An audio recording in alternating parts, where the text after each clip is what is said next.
A single movie line, a single raised eyebrow, and one unforgettable reaction that shook Hollywood fans to their core. Anne Hathaway, the girl who once stood in the shadow of Meryl Streep's icy Miranda Priestly, has once again captured the spotlight, but this time not through a movie scene. It was through a reaction, a response so sharp, so graceful, and so unexpected that it turned into a cultural moment. This is the story of how Anne Hathaway went from being underestimated to owning the stage in the most legendary way possible when The Devil Wears Prada hit theaters in 2006. No one could have predicted the cultural storm it would create. On paper, it was just another workplace drama, but what audiences saw on screen was something much bigger. It wasn't only about fashion. It wasn't only about the cutthroat world of New York City. It was about ambition, power, and survival. In a world where appearances were everything, Anne Hathaway, only in her early 20s at the time, stepped into the role of Andrea Sachs, a small-town girl suddenly dropped into the glamorous chaos of high fashion. Opposite her was Meryl Streep, playing Miranda Priestly, a character that quickly became one of the most iconic bosses in film history.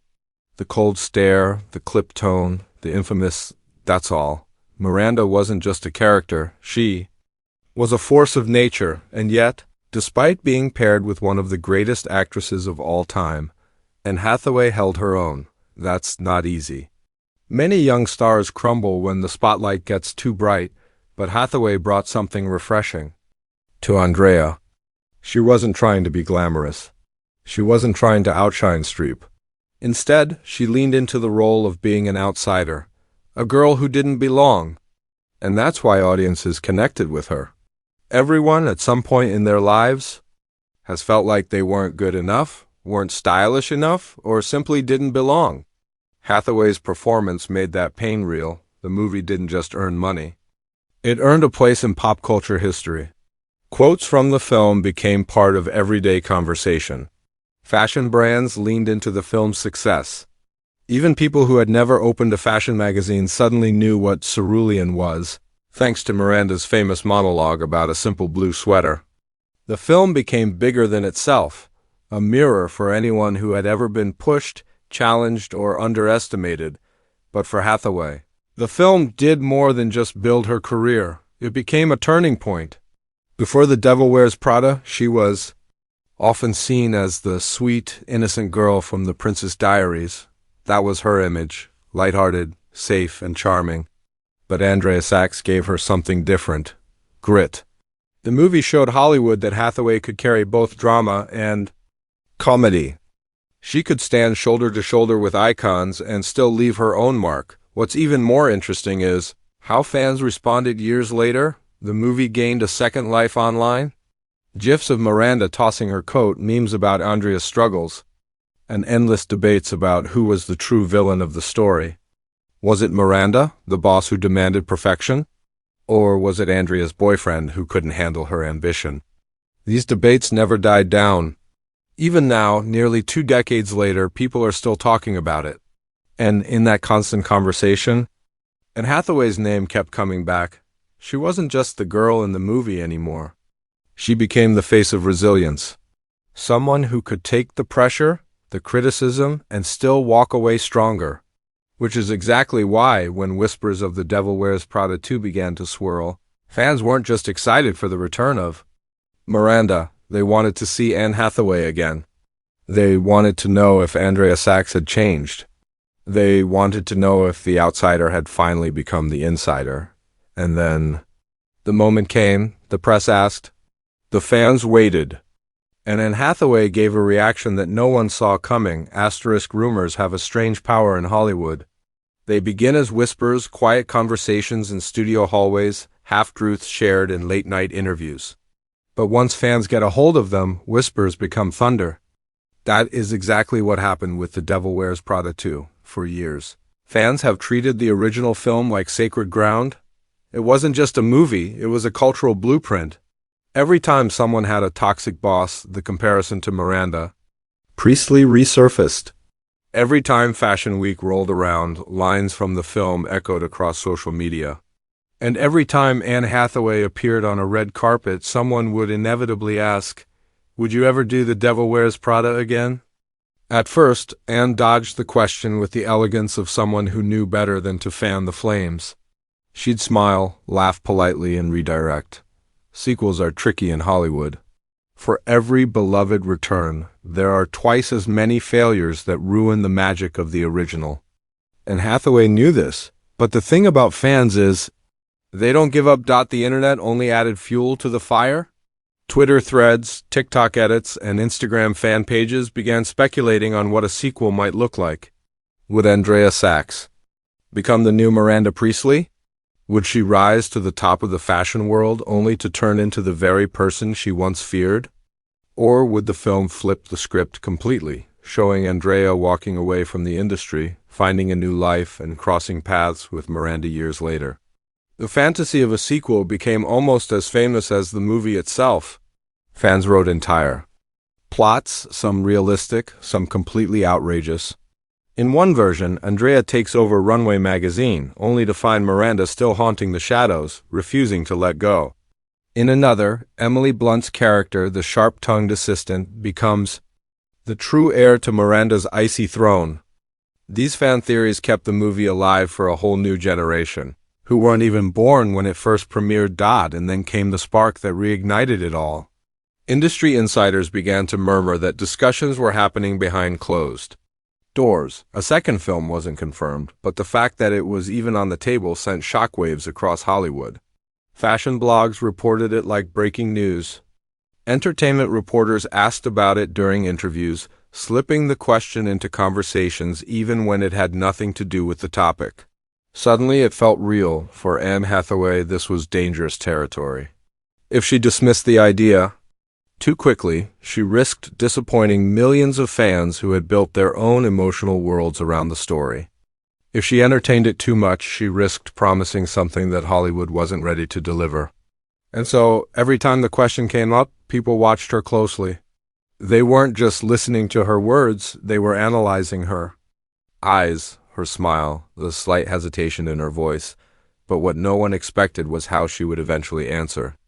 Because when Anne Hathaway finally reacted, she didn't just give a standard Hollywood response.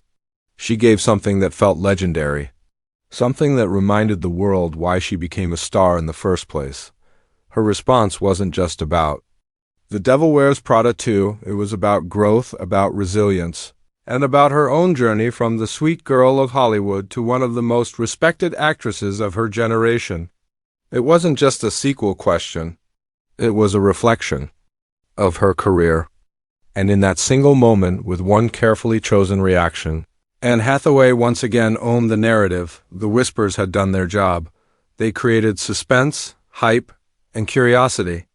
But what came next would turn those whispers into a roar. The moment arrived quietly, like a spark before a wildfire.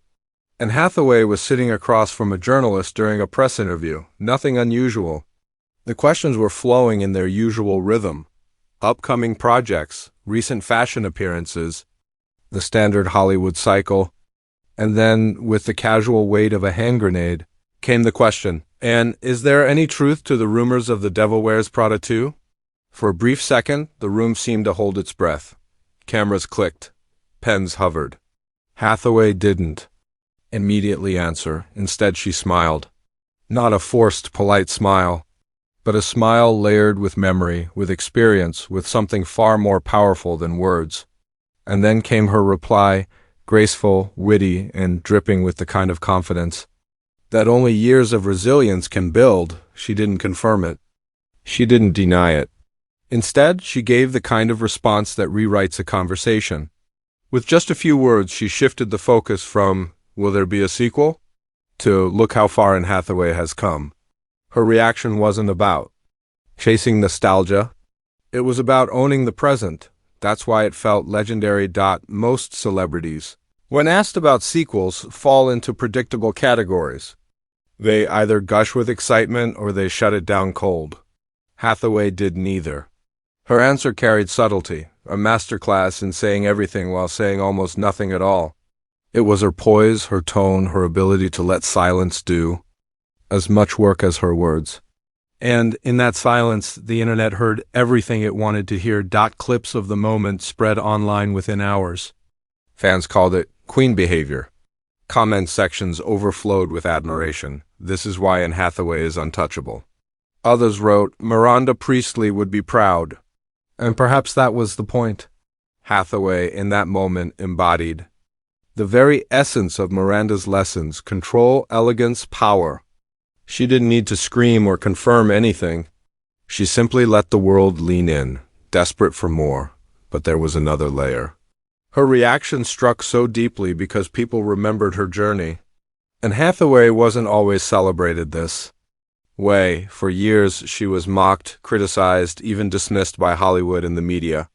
She had been called too eager, too perfect, too polished. Entire internet movements existed to hate her for reasons no one could quite explain. She had fallen, publicly, harshly, unfairly, and yet here she was, calm, unshaken, answering a career-defining question with the confidence of someone who had walked through fire and learned how to glow in the ashes. Her smile wasn't just a smile, it was proof. Proof that the young woman who once fought for her place in Hollywood had now earned it beyond question. That's what made the reaction legendary. It wasn't just about the sequel, it was about redemption. About seeing someone who had been underestimated turn her presence into power. About watching Anne Hathaway rise above the noise and claim her space in Hollywood not as a guest, but as a pillar. Think about it. A decade ago, the same question might have flustered her. She might have stumbled, given a safe answer, or laughed nervously. But this Anne Hathaway? She looked straight into the heart of speculation and turned it into art. That's why fans connected so strongly. They weren't just hearing an actress talk about a possible film. They were witnessing resilience in motion. They were witnessing grace sharpened into steel. They were witnessing a woman who had nothing left to prove, yet proved it anyway with a single reaction. In a way, Anne Hathaway's answer was the sequel. Not the movie fans were asking for, but the continuation of a story that began with a young assistant named Andrea Sachs, a story about finding your voice in a world determined to silence it. A story about falling and rising again, stronger, sharper, unstoppable. The question was about a film. The answer became a legacy. Every great story has two acts, the fall and the rise. And Hathaway's journey is no different. To understand why her reaction at the mention of The Devil Wears Prada 2 struck such a chord, you have to look back at the years where things didn't shine so brightly. There was a time when Anne Hathaway wasn't the Hollywood darling she is.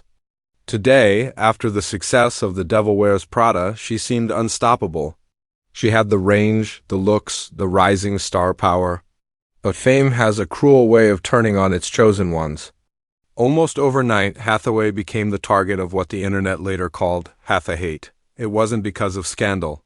It wasn't because of failure. It was because people thought she was too much, too earnest, too perfect, too polished.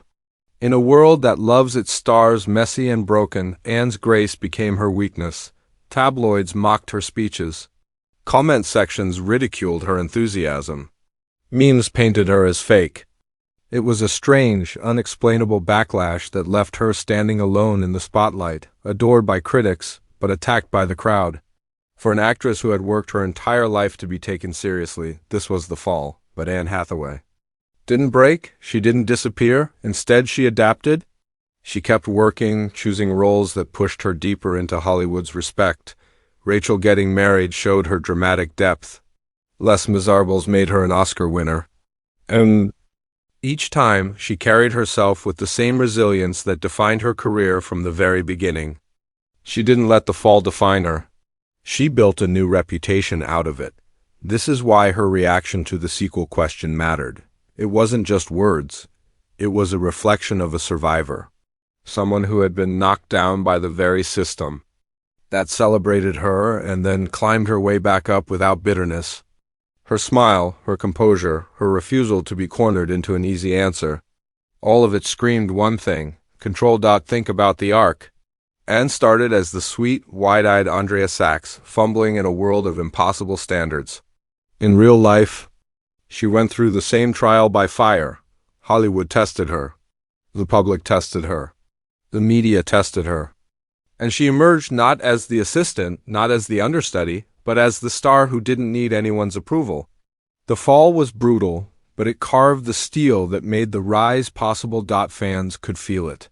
They weren't just reacting to her words. They were reacting to the symbolism, to the idea that a woman who had once been mocked now had the entire world hanging onto her every syllable. Her comeback wasn't about shouting louder. It was about speaking softly and letting the world lean in, and in that way, Anne Hathaway's story mirrors the very theme of The Devil Wears Prada. The original film wasn't about fashion, it was about identity, about the price of ambition, about finding who you are in a world that demands you become someone else. And lived that story both on screen and off. Her legendary reaction was proof that she had found her identity and that nothing, not critics, not the internet, not Hollywood politics, could take it away again from fall to fame. Hathaway's journey has become more than a Hollywood comeback. It's become a reminder that grace under fire is stronger than fire itself. A reminder that the world may laugh at you today, but celebrate you tomorrow. And above all, a reminder that sometimes the most powerful lines in a story aren't scripted at all. They're lived. So, when Anne Hathaway smiled, when she answered that burning question about The Devil Wears Prada 2 with elegance and precision, it wasn't just a reaction, it was a victory lap. It was a signal to every fan who had ever felt underestimated, every person who had ever been told they didn't belong, that survival isn't enough, you can thrive. Her fall made her human. Her rise made her unforgettable. And her reaction made her legendary.